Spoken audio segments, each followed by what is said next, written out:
Parliament में राहुल गांधी ने आज स्पीच दी है मणिपुर पर राहुल गांधी ने स्पीच दी है। संसद TV did not show him for a good amount of time. This is exactly our point. There is a clear bias in the way the government functions. Rahul ji आज भाषण दे रहे थे when he spoke. For the national TV not to show the person who is speaking shows a clear bias, and this is what we are against. We should have an equal platform to voice our concerns. Speech in Parliament is one of the most important things an MP does.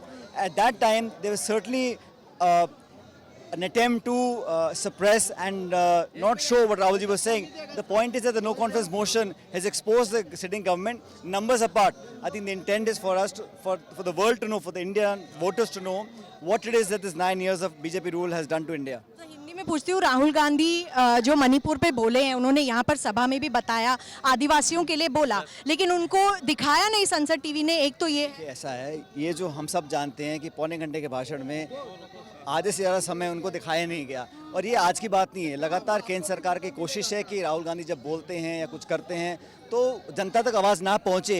ये एक षड्यंत्रपूर्ण तरीके से काम होता है। मुझे लगता है कि जनता इस बात को समझ रही है। बहरहाल कितनी भी कोशिश कर लें, लेकिन हमारे मुद्दे, हमारी आवाज़, जो इश्यूज़ हम उठा रहे हैं पब्लिक तक लेके जाएंगे, और 9 साल के भाजपा के कार्यकाल में जो आज जनता त्रस्त है वो जग जाहिर हो चुका है। सबसे एक आखिरी सवाल, नफरत की दुकान जो थी, प्यार की दुकान, वो लगा रहे हैं। आज उन्होंने फ्लाइंग किस दिया, बीजेपी महिलाओं ने मोर्चा खोल लिया। सब इशू डिस्ट्रैक्ट करने के हैं, ऐसा कुछ हुआ नहीं है, ना करने की बात है। जो मेन मुद्दा है उस पर चर्चा कर नहीं सकते। ना तथ्य हैं, बेरोजगारी के क्या हाल है, मणिपुर में क्या हो रहा है, हरियाणा में क्या हो रहा है, टमाटर 200 रुपये किलो बिक रहा है, उस पर कोई जवाब नहीं है। लेकिन ये कहीं ना कहीं बेवजह अनवारंटेड कॉन्ट्रोवर्सीज क्रिएट कर ध्यान भटकाने का काम है, और कुछ नहीं है।